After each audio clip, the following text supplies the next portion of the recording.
উনি আজকে ভাত মাছ কিছু খাবে না। ভাত মাছ মাংস কিছুই খাবে না। উনি আজকে আমার সাথে পরোটা খাবে। এজন্য উনি পরোটা আর ডিম ভাজি খাইতেছে।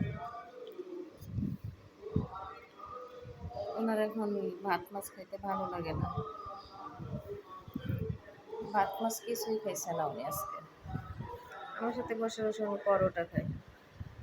হ্যাঁ, খাও খাও খাও, ভালো করে খাও। এই যে আরেকটু আছে, এটা খাও, এটা খাও, খাও এটা খাও, এটা খাও, খাও খুশি খাও, এটা খাও, এটা শেষ করো, শেষ করো, যে শেষ করো, এটা শেষ করো, নাও শেষ করো। কি কে খাওয়া শেষ? আমারে তো খাইতে দিলা না, আমারে তো খাইতে দিলা না, তুমি আমারে তো দিলা না। ওনার খাওয়া শেষ। উনি এখন ঘুমাবে। উনি এখন ব্যায়াম করতেছে, নামবে। উনি এখন ওনার বিছানায় যাবে, ঘুমাবে। বসে আসো, আসো, আচ্ছা যাও ঘুমাও গিয়া, যাও যাও, পুষিয়ে যাও।